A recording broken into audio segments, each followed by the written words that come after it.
Dan insya Allah kita akan masuk pada malam ini lebih dalam membedah buku ini, yaitu kitab yang kedua atau bab yang kedua tentang masalah taharah dan rahasia-rahasianya. Dan makna taharah adalah kesucian atau pensucian. Berikut kitab solat dan apa-apa yang berkaitan dengannya. Sebelum kita bahas lebih dalam teman-teman sekalian, Ibnu Qudamah rahimahullah punya trik tersendiri dalam buku ini. Kalau teman-teman mempelajari kitab taharah ini dalam kitab-kitab apapun, misalnya kitab Bulughul Maram untuk Ibnu Hajar atau buku-buku fikih yang lain, maka yang pertama kita temukan dalam taharah itu adalah bab wudu, mandi, gitu, tayammum. Kemudian juga masuk dalamnya setelah itu pindah ke bab sholat, gitu kan. Tentu ada dalamnya juga masalah haid, nifas dan seterusnya. Maka lebih banyak cenderung dibahas dalam buku-buku fikih tentang rukun, tata cara, kemudian kewajiban-kewajiban, sunnah-sunnah dan yang membatalkan. Itu umumnya. Kalau beliau menyentuh sisi yang lain. Jadi beliau lebih menyentuh misalnya dalam bab taharah ini bukan hanya sekedar orang berwudu dan selesai. Bukan hanya sekedar orang mandi dan selesai. Sebab menurut beliau itu hanya kulitnya. Ada sesuatu yang dasarnya atau inti daripada kalau sebuah pohon itu ada kulit, ada batang pohonnya. Maka ada batang pohonnya yang banyak dilupakan oleh manusia. Dan itu yang akan dibahas nanti lebih dalam ke masalah sentuhan itu. Seperti misalnya dalam masalah sholat. Beliau lebih cenderung membahas masalah kehusyuannya. Jadi bukan rukun-rukun sholat, apa yang harus dibaca, apa yang merupakan sunnahnya, apa yang membatalkan, bukan itu. Beliau membahas bagaimana khusyuk dalam sholat. Jadi walaupun beliau membahas tentang bab taharah, bab sholat, tapi lebih cenderung membahas masalah itu. Kurang lebih ini pembukaan dari kitab yang akan kita bahas. Oleh karena itu, saya berharap lebih banyak konsentrasi karena kita bicara masalah tazkiyatun nafs, pensucian jiwa. Sebelum juga saya mulai, metode kita insya Allah yang sebulan sekali ini, sebagaimana tadi Ahsan Puru sampaikan, hari ini sebenarnya adalah Jumat kedua, dan saya majukan, biasanya Jumat ketiga, karena pekan depan saya akan bimbing umrah, insya Allah. Maka kadang-kadang seperti ini, jadi teman-teman mungkin ikuti saja perkembangannya. Akan standby selalu, kita mungkin di pekan ketiga, tapi kalau ada udzur syar'i kita akan mundur atau kita maju. Bisa saja pekan kedua, atau pekan ke-1, bisa pekan ke-4. Tinggal diikuti perkembangan insya Allah supaya antum tidak tertinggal bahasan kita. Juga sisi yang lain, metode yang kita sudah sepakati insya Allah nanti, yaitu kalau azan isya sebentar, kita azan, kemudian kita tidak langsung iqamah sholat. Kita lanjutkan majlis ilmu kita, sampai selesai insya Allah dengan tanya jawabnya, baru kita iqamah sholat isya. Jadi bubar sholat isya, sudah selesai pengajian kita. Dengan tujuan supaya tidak berubah-ubah lagi safnya. Karena kalau antum seperti ini duduknya, beda dengan kalau saf sholat. Akhirnya mundur lagi, ada yang keluar dan seterusnya. Ini dibolehkan oleh para ulama selama memang jeda waktunya antara azan iqamah. Karena memang dianjurkan untuk memperlama antara azan iqamah, ya itu dalam bahasan masalah sholat. Baik. Kita akan baca teman-teman sekalian apa ditulis oleh Ibnu Qudamah rahimahullah. Beliau mengatakan kitab kedua, taharah atau kesucian dan pensucian dan rahasia-rahasianya, berikut kitab solat dan apa-apa yang berkaitan dengannya. Beliau mengatakan ketahuilah bahwa taharah itu, bersuci itu mempunyai 4 tahapan. Yang pertama, mensucikan lahir dari hadath, najis-najis dan kotoran. Lahir itu maksudnya adalah di luar, misalnya sejadah, ya, pakaian, seperti itulah. Kita melepaskan semua kotoran dari situ. Jadi nggak boleh kita sholat di tempat najis, pakai baju najis kan gitu. Yang kedua, mensucikan anggota tubuh sendiri, bukan bajunya, bukan sejadah tapi badan kita, dari dosa-dosa dan kemaksiatan. Jadi beliau sudah mulai masuk lebih dalam sekarang. Selain membersihkan baju, pakaian, beliau juga mengatakan harus membersihkan badan. Tapi ternyata bukan yang dibahas di badan ini masalah mandinya ataupun uduknya. Tapi beliau membahas tentang menyelamatkan sentuhan tubuh dari kemaksiatan. Masuk dalam bab taharah. Kemudian yang ketiga, mensucikan hati dari akhlak-akhlak tercela dan sifat-sifat buruk. iri, dengki. Ya. Setiap kali kita mau melakukan sebuah jenis ibadah, mau sholat kah, mau puasa kah, mau haji kah, mau apa saja, maka beliau menganggap pensucian jiwa di sini bukan hanya sekedar dengan wudhu, tapi dia harus membersihkan hatinya dari sifat iri. Bibit iri, bibit daripada dengki, bibit daripada dendam, bibit daripada putus asa, semua nggak boleh ada. Sehingga dia tidak berkembang menjadi sebuah pohon besar dalam hati kita. Begitu juga yang keempat, seperti misalnya contoh yang ketiga ini, antum hadir di majelis ilmu begini, tujuannya tidak ada kecuali lillahi ta'ala. Nggak ada rasa karena ingin bersaing sama orang, ya, atau hanya sekedar ingin mencari kesalahan orang, atau apalah. Ya. Seperti dalam taharah yang ketiga. Yang keempat, mensucikan hati dalam kurung niat yang tersembunyi dari selain Allah. Dan ini menurut beliau mengatakan setelah itu, yang akhir inilah tujuan tertinggi. Jadi tujuan tertinggi dalam bab tahara menurut Ibnu Qudamah justru membersihkan hati dari riya, kesyirikan, ya. Sehingga tidak ada keinginan untuk pamer, tidak ada keinginan untuk menyembah selain Allah. Memang betul-betul dia beribadah kepada Allah. Jadi menurut Ibnu Qudamah, biar bajunya sederhana, biar badannya kurus, biar dia lagi sakit, biar dia lagi miskin, tapi kalau dia khusyuk sholat, itu intinya. Biar bajunya bagus, orangnya tampan, cantik, tapi kalau tidak khusyuk, percuma. Itu kurang lebih kesimpulannya. Beliau mengatakan, yang akhir ini, mensucikan hati atau niat yang tersembunyi dari selain Allah, tujuan tertingginya kitab tahara. Barang siapa basirahnya kuat, basirah itu seperti semacam dorongan positif dari dalam hati untuk mengenal Allah. Ya. Keimanannya. Niscaya yang mencapai ketinggian untuk meraihnya. Dia bisa mencapai itu. Karena bagi dia targetnya selalu Allah. Tidak pernah berpikir imbalan dari manusia, yang dia pikir adalah Allah subhanahu wa ta'ala melihatnya dan Allah punya cara memberikan kepada dia balasan. Barang siapa yang basirahnya buta, tidak tahu dia siapa yang sedang dia sembah, siapa yang sedang dia kejar janjinya, siapa yang dia harus takuti ancamannya, itu Allah subhanahu wa ta'ala. Maka dia hanya memahami tahapan tahara yang pertama saja.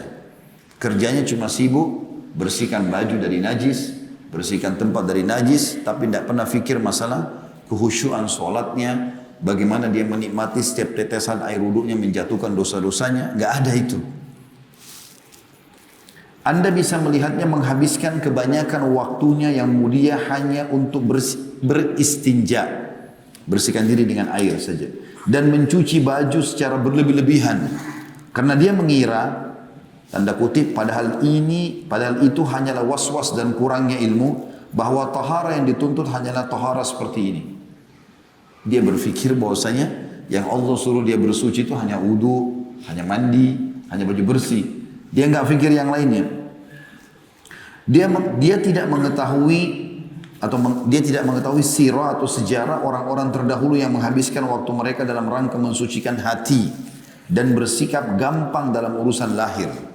Maksudnya orang-orang dulu, iya dia jaga bajunya supaya bersih, iya dia jaga wudhunya supaya sempurna, supaya badannya wangi, iya. Tetapi yang mereka lebih pentingkan adalah bagaimana pada saat sudah masuk melaksanakan ibadah itu mereka konsentrasi, mereka mengejar kehusyuan, itu yang dikejar. Kata beliau, mereka melupakan kisah atau tidak mengetahui sirah atau sejarah maksudnya ya. Orang-orang terdahulu yang menghabiskan waktu mereka dalam rangka mensucikan hati mereka, ini tahara yang sebenarnya, dan bersifat gampang dalam urusan lahir. Penampakan itu nomor 2. Sebagaimana diriwayatkan dari Umar radhiyallahu anhu bahwa beliau pernah berwudu dari bejana milik seorang wanita Nasrani. Dalam arti kata, wudu tidak punya bejana, pakai punya orang Nasrani lagi. Tapi nggak penting bagi Umar. Karena yang penting bagi Umar adalah kehusyuannya. Mereka hampir tidak mencuci tangan mereka dari sisa makanan. Karena kadang-kadang kalau makan makanan umumnya mereka makan yang kering. Roti kering, sedikit aja minyak gitu kan. Sehingga tangannya tidak kotor. Mereka tidak terlalu peduli dengan masalah itu. Mereka sholat di atas tanah. Tidak ada sejadah pun oke. Sholat. Tempatnya berdebu pun oke. Yang penting tiba waktu sholat, sholat. Berjalan tanpa alas kaki. dan berijmar, ya, beristijmar atau bersuci dari buang hajat hanya dengan batu saja. Kan kita boleh pakai istinja air, boleh pakai istijmar, pakai batu kering, gitu kan. Kondisi saat ini sudah sampai pada satu kaum di mana mereka menamakan kedunguan atau kebodohan dengan kebersihan. Anda melihat kebanyakan waktu mereka habis dalam rangka memperhias lahirnya saja, sedangkan batin mereka lapuk, berlumut kesombongan, bangga diri atau ujub, kebodohan, riya, dan kemunafikan yang paling busuk. Seandainya mereka melihat orang yang hanya beristijmar dengan batu, atau berjalan di atas tanah tanpa alas kaki, atau orang yang sholat di atas tanah tanpa alas, atau beruduk dari bejana wanita tua, niscaya mereka akan mengingkarinya dengan keras, menjulukinya dengan orang kotor, dan menolak makan bersamanya. Lihatlah bagaimana mereka menjadikan kesederhanaan yang merupakan bagian dari iman sebagai kotoran dan kebodohan sebagai kebersihan, membalik perkara yang mungkar menjadi ma'ruf, yang ma'ruf menjadi mungkar. Tetapi barang siapa yang dimaksudnya dalam bersuci adalah kebersihan tanpa boros air, tidak meyakini bahwa menggunakan air banyak adalah dasar agama, maka perbuatan ini bukan merupakan kemungkaran. Sebaliknya, ia adalah perbuatan baik. Silahkan merujuk buku-buku fikih bila Anda ingin mengetahui hadas dan najis, karena tujuan buku ini adalah adab dan perilaku. Artinya paragraf terakhir ini saya tidak akan bahas rukun, syarat yang membatalkan, saya tidak akan bahas itu. Ini hanya membahas masalah adab dan tata krama dalam beribadah. Jadi beliau mau mengatakan di paragraf terakhir juga, nanti kita akan mundur ke belakang, tidak ada masalah orang bajunya bersih, orang mandi, orang pakai minyak wangi, itu sunnah Nabi SAW. Tetapi ini harus dinomor duakan. Nomor satunya itu keikhlasan hati, ya, bertawakal kepada Allah, kehusyuan dalam sholat, gitu loh. Ada orang, gak ada orang, tetap dikerjakan ibadah itu. Karena untuk apa masjid kita mewah, baju kita bersih, tapi kita tidak tahu apa yang dibaca dalam sholat. Karena kita tidak tahu nilainya, siapa yang sedang kita berhadapan dengannya. Nanti akan ada beberapa contoh para salafus salih bagaimana mereka kalau menghadapi waktu sholat itu. Seperti apa mereka sholat. Karena mereka lebih mendahulukan masalah keimanan dalam hati daripada penampilan lahirianya, seperti itulah. Maka mereka atau beliau mengatakan, kita mundur lagi sedikit ke belakang, beliau mengatakan banyak orang yang hanya peduli dengan lahiriah saja, sehingga akhirnya contoh atau bagaimana kita bisa lihat mereka secara lahir terlalu peduli dan berlebihan, akhirnya mereka tidak peduli dengan isi hati dan keimanan. Kalau ada orang yang jalan tanpa alas kaki, atau ada orang sholat tidak pakai sejadah, maka dia spontan langsung mengingkari masalah itu. Kenapa sholat di tempat itu tidak pakai sejadah? Kenapa begini? Dia peduli dengan lahirnya.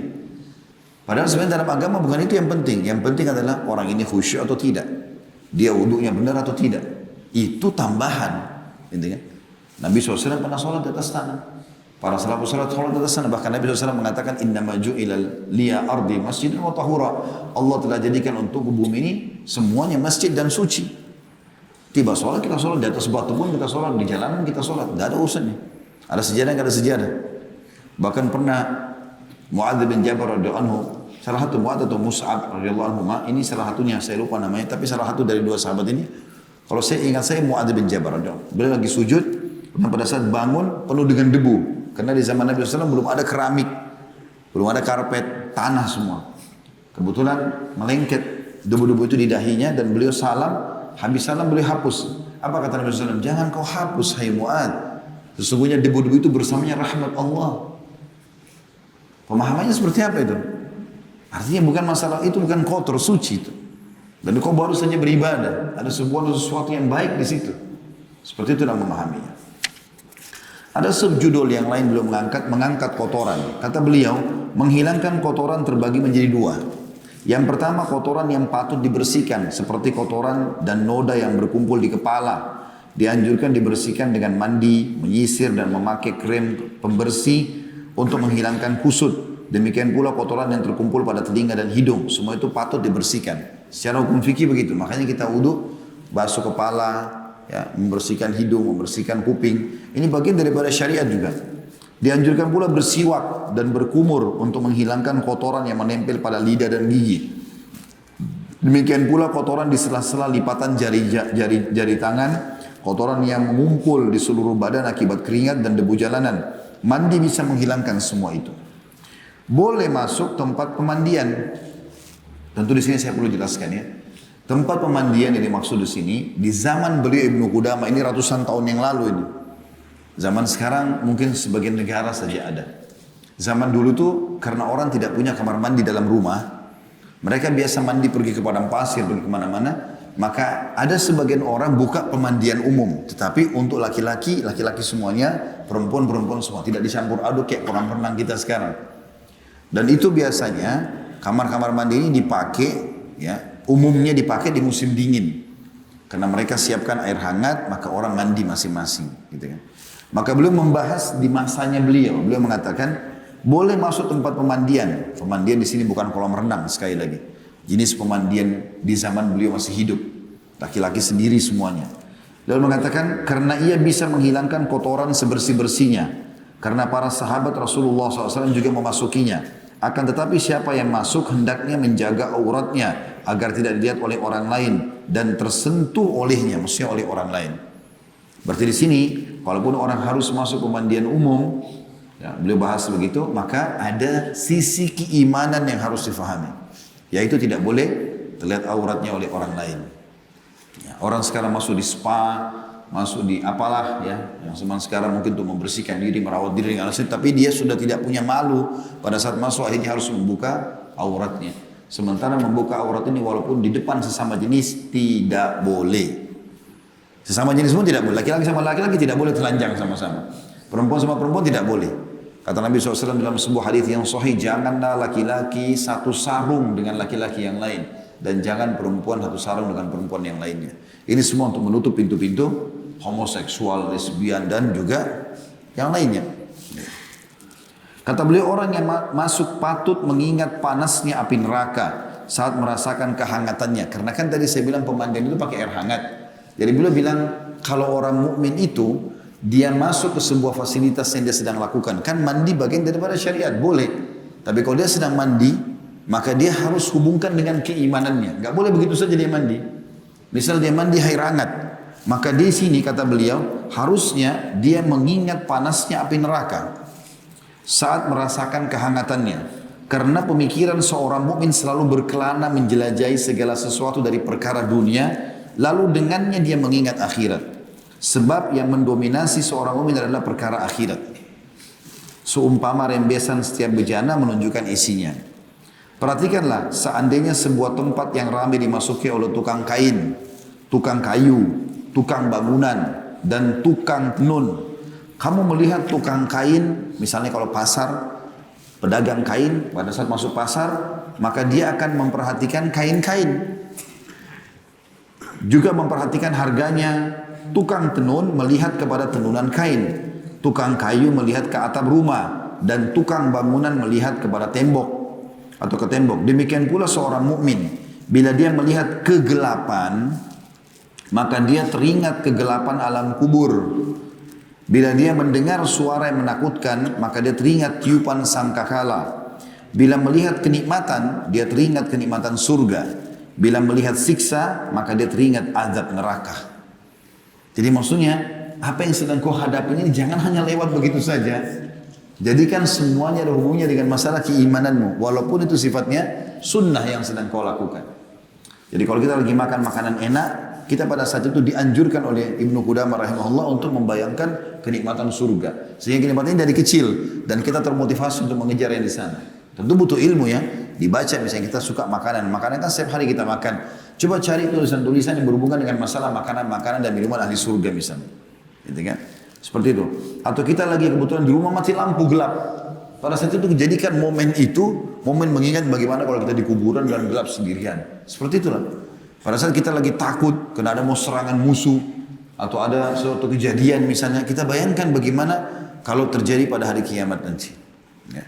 Saya temui sebagian ikhwah yang kebetulan mereka pada saat menghadapi sebuah pengobatan misalnya dan pingsan misalnya. Lalu dia membahasakan, saya membayangkan tadi bagaimana kalau seandainya sakaratil maut datang. Jadi kita bayangkan masalah itu. Kita bayangkan bagaimana kalau malaikat maut datang. Saya pernah coba terapkan dalam hidup saya. Saya pernah satu kali subhanallah dirawat di Jakarta. Waktu itu qadarullah ma syaa fa'al. Saya merasa demam dan terus saya masuk rumah sakit dan dirawat beberapa hari gitu. Di malam hari pada saat saya lagi diinfus, tiba-tiba saya terkaget malam itu dan gelisah, nggak bisa tidur. Saya mau kamar mandi pun berat sekali rasanya badan ini gitu kan. Lalu saya coba, ya, pada saat itu maksakan diri berdiri, lalu saya coba sholat sambil duduk. Karena tidak mampu waktu itu sholat berdiri, lagi sakit luar biasa gitu. Tapi tiba-tiba saya entah kenapa membayangkan apakah memang saya masih bisa hidup setelah ini. Kalau seandainya malaikat maut datang sekarang dari belakang, ya, gorden rumah sakit ini bagaimana keadaan? Tidak ada yang tahu saya lagi sendirian, ada istri saya lagi tidur waktu itu menemani saya. Kemudian bagaimana dengan kalau misalnya saya masih punya utang, saya masih punya tanggung jawab, bagaimana hisabnya semua hari kiamat? Saya tidak sengaja langsung nangis sendiri. Ternyata hanya sekedar membawa diri ke situ, Allah sentuhkan dalam hati kita. Sudah cukup untuk kita ingat itu. Sampai saya datang, tuh saya nangis itu di saya dia datang. Kenapa? Ya, saya tiba-tiba membayangkan kalau dari belakang gorden ini ada malaikat maut datang sekarang mencabut roh saya. Orang tinggal tahu kenangan Khalid Basalamah pernah hidup. Seminggu, 2 minggu saya diingat, setelah itu sudah hilang ceritanya. Sekarang teman-teman, ayah kakek antum masih ingat gak?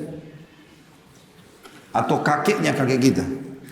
Saya pernah dikasih sebuah kertas, nasab jalur kami, yang saya tahu cuma sampai kakek saya. Di atasnya cuma tahu nama, saya tidak pernah tahu orangnya seperti apa. Bahkan mungkin sudah tidak pernah dikenang lagi. Jadi sebenarnya yang mengenang kita itu cuma sangat dekat sekali. Kita harus punya persiapan teman-teman sekalian. Kata beliau, makruh masuk pemandian menjelang matahari terbenam dan di antara maghrib dan isya, karena waktu tersebut adalah waktu setan gentayangan. Di malam hari seperti ini memang tidak boleh kita melakukan aktivitas kecuali kebaikan saja. Makanya diskotik, bar, segala macam ramai justru di malam hari. Karena memang setan lagi gerilya pada saat itu. Ya. Kata Nabi SAW, kalau masuk maghrib, masukkan anak-anak kalian ke dalam rumah karena syaitan sedang menyebar. Bentuk yang kedua dari mengangkat kotoran adalah bagian-bagian yang patut dibuang. Jadi kalau ada yang dimaksud dengan kotoran dalam tubuh yang harus orang mukmin jaga adalah tadi yang pertama dia membersihkan semua tubuhnya, anggota tubuh yang kotor, kepala, mulut, segala macam. Bentuk yang kedua adalah mengangkat kotoran. Ya, bentuk kedua dari mengangkat kotoran adalah bagian-bagian yang patut dibuang seperti mencukur kumis, ya, mencabut bulu ketiak, mencukur bulu kemaluan, dan memotong kuku. Makruh mencabut uban dan dianjurkan untuk disemir. Ini hukum syar'i tentunya.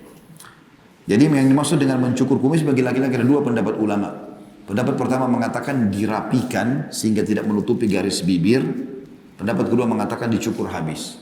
Dua-duanya punya dalil tentunya dalam masalah ini. Tapi seorang mukmin laki-laki dianjurkan melakukan itu, baik pada saat dia mau umrah ataupun dalam kesehariannya. Kemudian mencabut bulu ketiak, ini sudah kita tahu, dan mencukur bulu kemaluan adalah fitrah. Yang Nabi SAW mengatakan 5 fitrah harus dijaga oleh seorang muslim: potong khitan, potong kuku, cukur bulu kemaluan, cabut bulu ketiak, dan juga mencukur kumis. Ya. Begitu juga dengan memotong kuku. Jadi orang mukmin tidak punya kuku yang panjang-panjang. Nah, berapa orang ikhwah begitu saya lihat kukunya panjang. Kenapa? Katanya untuk buka plastik lah, untuk apa? Memang gak ada gunting. Harus pakai itu. Harus pakai kuku, kenapa? Ini bertolak belakang dengan sifat fitrahnya kaum muslimin. Dan juga beliau mengatakan makruh mencabut uban. Tidak dilarang, tapi makruh. Lebih baik kalau mengikuti sunnah disemir. Asal menghindari warna hitam. Ya. Karena Nabi SAW pernah menemukan Abdullah bin Umar ada jenggotnya satu warna putih. Maka Nabi SAW mengatakan semirlah. Gitu kan?